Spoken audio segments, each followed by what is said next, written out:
नमस्कार दोस्तों, आपने मेरे चैनल के ऊपर में बहुत सारा कंटेंट देखा है, आपने बहुत सारे स्टॉक्स की स्टडी की होगी। आज आपको इस वीडियो में मैं आपके फेवरेट इंडिकेटर आरएसआई के बारे में कुछ डिस्कशन करने वाला हूं। अगर आपको आरएसआई को यूज करना था वीडियो को स्किप कर सकते हैं, बट अगर आप आरएसआई का मेरा नजरिया देखना चाहते हैं, अगर आरएसआई को सिंप्लीफाइड तरीके से एक ऐसा अचूक हथियार है आरएसआई, बहुत कमाल का लीडिंग इंडिकेटर बन जाता है कभी कभी। अगर आप उसको सीखना चाहते हैं तो वीडियो परफेक्ट आपके लिए। वीडियो लंबी हो सकती है, मुझे नहीं पता। मैं वीडियो स्टार्ट करने वाला हूं तो 5 मिनट की वीडियो बनेगी, 10 मिनट की बनेगी, 20 मिनट की वीडियो बनेगी। अगर आपके पास टाइम नहीं है तो प्लीज इस वीडियो को डाउनलोड कर लीजिएगा। बाद में जब भी समय लगे, अब मेट्रो में ट्रेवल कर रहे हो, सोने वाले हो, सोने से पहले देखना चाहते हैं, इस वीडियो को जरूर देखिएगा, बार बार देखिएगा, क्योंकि जब तक आप किसी चीज को रीटेस्ट नहीं करते, बैक टेस्ट नहीं करते, आपको चीजें समझ में नहीं आएंगी। ये वीडियो शॉर्टकट नहीं होने वाला है, तो जिनके पास समय है वही वीडियो पर है, बाकी लोग स्किप कर सकते हैं। आपका बहुत बहुत शुक्रिया चैनल पे आने के लिए।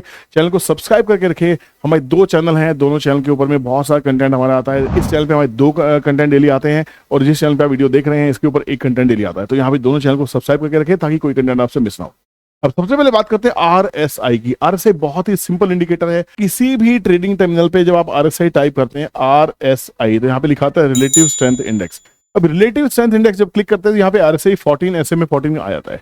तो आरएसआई 14 का मतलब क्या? बहुत डिटेल एनालिसिस इस वीडियो में होने वाला है, ध्यान रखना, बहुत ही इंपॉर्टेंट है। सबसे पहले आरएसआई को यूज करने से पहले आपको पता होना चाहिए टाइम फ्रेम क्या होते हैं। टाइम फ्रेम बेसिकली अगर बात करते हैं किस टाइम फ्रेम पे आरएसआई का बेस्ट यूज हो सकता है और आपको कैसे इस्तेमाल करना है। अगर आप निवेशक हैं तो क्या होना चाहिए, अगर आप ट्रेडर हैं तो क्या होना चाहिए। सबसे पहले अगर हम मंथ की बात कर रहे हैं, 1 मंथ के टाइम फ्रेम पे बात कर रहे हैं, या 1 वीक के टाइम फ्रेम पे बात कर रहे हैं, या हम 1 डे के टाइम फ्रेम पे बात कर रहे हैं, या हम 1 मिनट के टाइम फ्रेम पे बात कर रहे हैं, 1 मिनट के पे, तो जब आरएसआई 14 की अगर हम बात करते हैं, आरएसआई 14 की, तो आरएसआई 1 मिनट के टाइम फ्रेम पे आरएसआई 14 का है, वो 14 मंथ्स की आरएसआई है। मतलब 14 मंथ्स का स्ट्रेंथ दिखाएगा उस इंडेक्स में जिसमें आप ट्रेड कर रहे हैं। अगर वो 1 वीक की है तो 14 वीक्स की वो आरएसआई है, उसकी स्ट्रेंथ आपको बता रहा है। अगर वो 1 डे के चार्ट पे आरएसआई आपने लगा के रखी है 14 की, तो 14 डेज का आरएसआई है वो। अगर 1 मिनट पे है, 15 मिनट पे है, तो वो उस करस्पॉन्डिंग टाइम फ्रेम का है। मतलब वो 1 मिनट की 14 पीरियड है, मतलब 14 मिनट का टाइम फ्रेम है जिसकी वो आरएसआई के ऊपर बात कर रहे हैं। अब आरएसआई इतनी इंपॉर्टेंट हो क्यों जाती है? आरएसआई का जो नाम है वो सबको पता है, ये है रिलेटिव, रिश्तेदार है किसका, इसमें स्ट्रेंथ देखते हैं इस रिश्तेदार से, करेक्ट। ये स्ट्रेंथ है इंडेक्स। अब इंडेक्स क्या है? इंडेक्स है आपका जिसमें आप ट्रेड कर रहे हैं, वो आपका निफ्टी हो सकता है, वो आपका बैंक निफ्टी हो सकता है, आपके स्टॉक्स हो सकते हैं, आपकी कमोडिटीज हो सकती हैं, आपका बिटकॉइन हो सकता है, आपका फॉरेक्स हो सकता है, और आपकी ऑप्शंस हो सकती है। मतलब आप जिस अंडरलाइंग में काम कर रहे हैं, ये सब चीजें आपके इंडेक्स है, और इन सब चीजों का ये रिश्तेदार है आरएसआई। ये रिश्ता फॉर्म किया इसने, और ये आपको बताएगा इसमें स्ट्रेंथ। अब स्ट्रेंथ किस चीज की? स्ट्रेंथ है उसकी बाइंग की, या उसमें होने वाली सेलिंग की। अगर स्टॉक के अंदर में सेलिंग चल रही है और आरएसआई भी फॉल कर रही है, तो ऐसा कहा जाता है कि उसमें सेलिंग की स्ट्रेंथ मजबूत है, बायर्स नहीं है।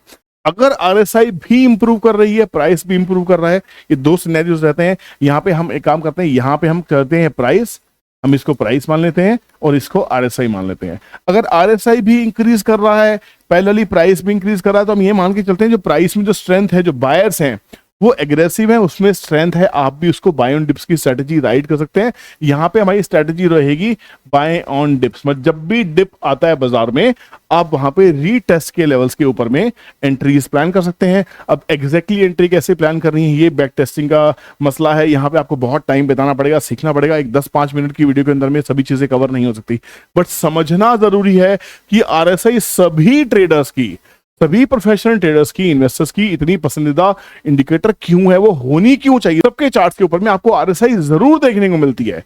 क्यों देखने को मिलती है? इसकी वजह ये है, यहीं पे अगर मान लीजिए प्राइस और फिर आरएसआई, अब प्राइस गिर रहा है और आरएसआई भी गिर रही है, तो इसका ये जो फॉल है, ये फॉल स्टीप होने वाली है। आपको यहाँ पे सेल ऑन राइज की स्ट्रेटेजी के साथ काम करना है। यहाँ पे आपको निकल जाना है। अगर जब आपको रीटेस्टिंग मिलती है, बाजार रीटेस्ट करता है, आपको एग्जिट्स प्लान कर रहे हैं। एक थर्ड सिनेरियो बनता है जहां पे जो प्राइस है, प्राइस तो लगातार गिर रहा है, आरएसआई क्या करती है, आरएसआई भी गिर रही थी, बट आरएसआई चढ़ना शुरू कर देती है, राइज करना शुरू कर देती है। तो ऐसे केसेस में इनको हम कहते हैं डाइवर्जेंस। स्पेलिंग पे मत जाइएगा, जो कह रहा हूं कान में डाल लीजिएगा, डाइवर्जेंस। डाइवर्जेंस मतलब दोनों में विरोधाभास आ गया है, दोनों ने एक दूसरे से मुंह मोड़ लिया है। और ऐसी सिचुएशन ये भी हो सकती है कि प्राइस तो ऊपर जा रहा है, आरएसआई भी ऊपर जा रही थी, पर आरएसआई ने गिरना स्टार्ट कर दिया। तो ये जो पॉइंट है ये हमारा डाइवर्जेंस पॉइंट कहा जाता है। मतलब इसके बाद बाजार थोड़ा तो ऊपर जा सकता है, बट यहां पे फॉल इनएविटेबल हो जाते हैं। जो डाइवर्जेंस है ये हमारे लिए लीडिंग इंडिकेटर का काम करती है। लीडिंग मतलब जैसे अगर आप पहाड़ पे जाते हैं, आपने पहाड़ पे ड्राइव बहुत किया, ये हमारा पहाड़ है ना, हिमाचल, शिमला, आप कहीं भी मसूरी जा रहे हैं, तो आपकी गाड़ी ऐसे ऐसे ऐसे ऐसे ऐसे चल रही होती है, ऐसे ऊपर जा रही होती है।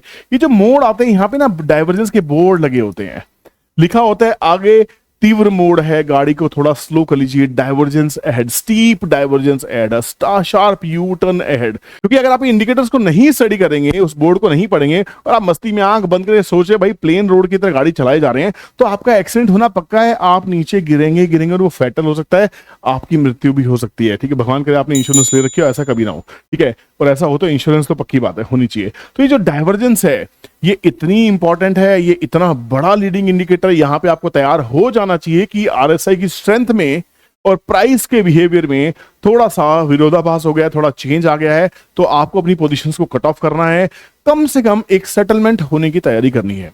हो सकता है आपके एग्जिट करने के बाद में प्राइस थोड़ा सा और मूव करे, 1%, 2%, 5% भी मूव कर सकता है, बट वो जो एक्स्ट्रा मूवमेंट है वो आपको एक क्वेश्चन का काम करती है, ताकि आपको बता सके कि यहां से निकलना है या नहीं निकलना। दोस्तों मेरी भाषा कैसी लग रही है? क्या ये अंदाज आपको पसंद आ रहा है? यही एग्जैक्ट अंदाज रहता है हमारा क्लासेस के अंदर में। बहुत ही प्रैक्टिकल वर्कशॉप्स होती हैं और ये वर्कशॉप्स हमारी पूरे हिंदुस्तान में होती है। अभी जो वर्कशॉप्स हो रही हैं हमारी अहमदाबाद, कोलकाता, लखनऊ और मुंबई में होने वाली है। इसकी पूरी डिटेल जानने के लिए आप दिए गए नंबर पे हमें कांटेक्ट कर सकते हैं, व्हाट्सएप कर सकते हैं। पूरी इन्फॉर्मेशन आपसे शेयर की जाएगी, फीस, इसका पूरा शेड्यूल, क्या क्या सिखाया जाएगा, सब चीजें आपसे शेयर की जाएंगी। अगर आपको लगता है कि आप कंफर्टेबल हैं तो डू ज्वाइन द क्लासेस। बात करते हैं आरएसआई की, तो आरएसआई एक ऐसा इंपॉर्टेंट टूल है जो बहुत ही इजीली अवेलेबल है, हर चार्ट पैटर्न पे अवेलेबल है। अब इसको यूज करना है तो करना कैसे है? सबसे पहले तो आप जब नोविस हैं, अभी आप एक्सपर्ट नहीं हुए हैं, अभी आप एक्सपेरिमेंट्स नहीं कर सकते, तो आपको क्या करना है, आरएसआई की सेटिंग को डिफॉल्ट रखना है, 14 पीरियड की आरएसआई को रखना है आपको। जिस भी टाइम फ्रेम पे आप आरएसआई को इस्तेमाल करने वाले हैं, सबसे पहले जिस इंडेक्स के ऊपर आप लगा रहे हैं, जिस भी प्रोडक्ट के ऊपर लगा रहे हैं, निफ्टी पे, बैंक निफ्टी पे, स्टॉक्स पे, ऑप्शंस पे, आपको उसको पहले बड़े टाइम फ्रेम पे चेक करना है, जिसे हम कहते हैं टॉप टू बॉटम अप्रोच। मतलब बेसिकली क्या है कि आप पहले देख रहे हैं कि बड़े टाइम फ्रेम पे क्या इंडिकेशंस आ रही हैं, फिर छोटे टाइम फ्रेम पे इंडिकेशंस क्या आ रही है, फिर छोटे से छोटे टाइम फ्रेम पे इंडिकेशंस क्या आ रही है। अब आपको जो आरएसआई है, बेसिकली आरएसआई में यहाँ पे दो एरियाज आप देख सकते हैं, शेडेड एरियाज है, एक ये लाइन है, एक ये लाइन है। ये आरएसआई 70 होती है, ये आरएसआई 30 होती है। 70 के ऊपर हम कहते हैं कि ओवर बॉट जोन में, मतलब ज्यादा बाइंग हो गई है, आपको चौकन्ने रहना है, कभी भी प्रॉफिट बुकिंग आ सकती है। अब 70 के ऊपर में वो 80, 90 और 95 तक ज्यादा से ज्यादा जाता है, कुछ भी सो उसके बाद में उसने गिरना है, पक्का गिरना है, 100% गिरना है। बैक टेस्टिंग आप करेंगे, वीडियो लंबा हो जाएगा, ठीक है ना। 30 के नीचे होता है, हम मानते हैं ओवर सोल्ड जोन, मतलब आपको इसके नीचे शॉर्ट नहीं करना। 30 के नीचे आता है वो 20 जा सकता है, 10 जा सकता है, 6 जा सकता है। आपको यहां पे सोचना है, वेट करना है कि आपको यहां एंट्री करनी है, यहां एंट्री करनी है, यहां एंट्री करनी है। जहां आपका सेटअप आपको बोले आप वहां बाइंग करना स्टार्ट करें। 6 या 10 पे मिली हुई आरएसआई का मतलब कम से कम 20, 30, 40, 50, 60 तक जरूर जाएगी। ये बाउंस आपको एक्स्ट्रा 25 से 30% की ग्रोथ जरूर देंगे। उस दिन की मूवमेंट का बहुत शार्प रैली आपको देखने मिलेगा अगर आप इंट्राडे ट्रेडिंग कर रहे हैं। पर मंथली चार्ट पे अगर किसी स्टॉक में अगर आरएसआई डाउन मिलती है 30 पे, 20 पे, वो ऐसा नहीं है कि 30 टच किया तो एकदम से बाइंग में आ जाएगा। 30 टच किया, वो 20 तक जाने में, 10 तक जाने में 1 महीना, 2 महीने, 6 महीने भी लगा सकता है। तो अब आपको करना क्या है? आपको ये करना है कि जिसके भी ऊपर आप आरएसआई को लगा रहे हैं, आपको उसके मेजर सपोर्ट रेजिस्टेंस को ढूंढना है कि क्या आरएसआई, जैसे निफ्टी का अगर आप देखते हैं तो मंथली चार्ट, डेली चार्ट में लगा हुआ है निफ्टी का, है ना। तो यहाँ पे देखिए आरएसआई को मैंने बड़ा कर लिया, चार्ट को छोड़ दीजिए। तो यहाँ पे आप देखेंगे कि यहाँ पे आपको क्या करना है, आपको हॉरिजॉन्टल लाइंस उठानी है। लाइन उठा के आपको उन पीक्स को मार्क करना है जहां पे आरएसआई मैक्सिमम चली जाती है। तो यहाँ पे देखिए आरएसआई मंथली चार्ट में मैक्सिमम निफ्टी की 85 जाती है।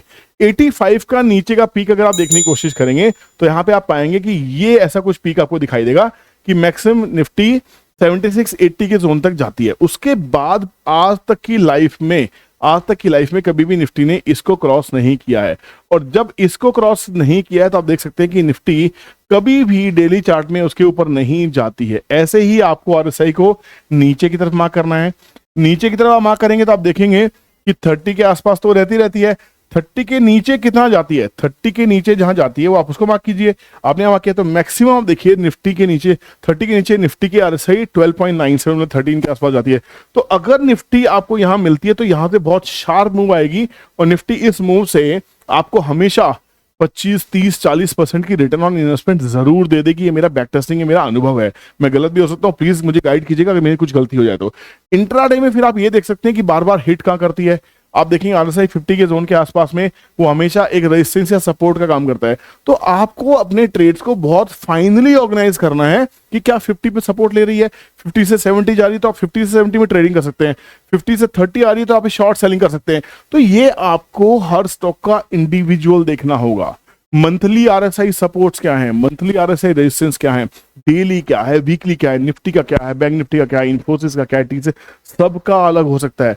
बट निफ्टी 50 के जितने 50 स्टॉक्स है सबका RSI का जो मेजर सपोर्ट है वो 30 के आसपास ही होने वाला है, क्योंकि निफ्टी में जो अपना सपोर्ट कुछ नहीं होता, निफ्टी अपने आप में कुछ नहीं है, वो एक इंडेक्स है, वो एक जॉइंट वेंचर है 50 शेयर से मिलकर बना है। जो 50 शेयर की स्ट्रेंथ और वीकनेस वो यहीं पे ही रहेगी। तो आप ये समझ सकते हैं तो निफ्टी के जो स्टॉक्स हैं वो RSI 70-30 के बीच में ही घूमेंगे। उन सभी का जो एक्सट्रीम है वो 80 के आसपास में होगा, 80-85 के आसपास में होगा। सबका डाउन एक्सट्रीम कितना होगा, 12 के आसपास में, 13-15 के आसपास में। तो अगर आपको आपका स्टॉक डेली चार्ट पे वहां मिलता है तो फिर आप एनालिसिस अगर आप कर चुके हैं, निफ्टी 50 के स्टॉक्स हैं, क्वालिटी स्टॉक्स हैं, उसमें ज्यादा दिमाग लगाने की जरूरत नहीं है। एक्सचेंज ने पूरा क्वालिटी ऑडिट करने के बाद उनको निफ्टी में डाला है। तो यहाँ पे ऐसे स्टॉक्स अगर आपको 10 में, 15 में, किसी क्रैश में, करेक्शन में मिलते हैं, आप सिंपल सा एक चार्टिंग के ऊपर इंडिकेटर बना लेते हैं, एक स्कैनर रन करते हैं कि RSI बिलो 30, RSI बिलो 20, आपको स्टॉक्स मिल जाएंगे। जिस दिन आपको स्टॉक्स वहां मिलते हैं आप उस दिन का वेट कीजिए, तसल्ली वाले इन्वेस्टर बनिए, तसल्ली वाले स्विंग ट्रेडर बनिए। आप साल में 4 ट्रेड भी करेंगे तब भी दुनिया से ज्यादा पैसा आप बनाएंगे, मैं आपको लिख के दे सकता हूं। क्योंकि stock market is all about mindset, is not about skills, it is just about 10% what you know, it is all 90% which you do not know, which is all your mindset, कि आप खराब सिचुएशन में, panic situations में क्या करने वाले हैं। तो आज आपके लिए होमवर्क है कि आप हर स्टॉक को जाके देखेंगे और अपने पोर्टफोलियो में, चाहे वो निफ्टी के स्टॉक्स हों या ना हो, सबका आप RSI का सपोर्ट रेजिस्टेंस मार्क करेंगे। मैक्सिमम RSI कहां तक जाता है, मिनिमम RSI कहां तक जाता है, आपको उस स्टॉक का अपने आप समझ में आ जाएगा कि यहां मुझे बाय करना ही करना है। जब वॉचलिस्ट रेडी होगी, प्लान रेडी है, पैसा अपने आप आ जाएगा।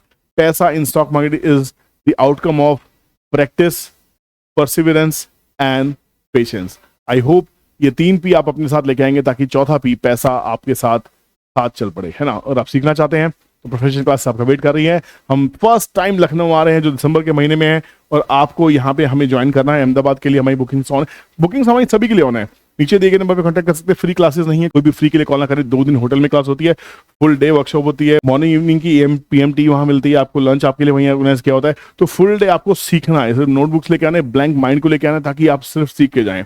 और हैदराबाद का वीडियो आपके साथ आने वाला है, दिल्ली की मास्टर क्लास की वीडियो हम चैनल पे डाल चुके हैं।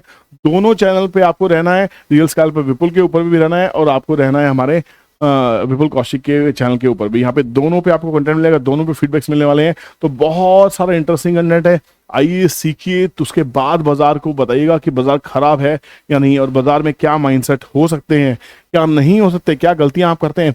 इस चैनल पे सब कुछ डाल चुका हूं। मैंने बाजार में क्या कमाया, क्यों कमाया, किस माइंडसेट से कमाया, क्या मेहनत की है, इस वीडियो में सब मैंने बताया है। इस भविष्यवाणी का थोड़ा क्रिटिकल एनालिसिस किया है, इसको जाके जरूर देखिएगा। अपनी फैमिली को, अपने फ्रेंड्स को जरूर बताइएगा कि बाजार आसान है, मुश्किल सिर्फ हमारी आदतें होती है। बाय बाय, जय हिंद।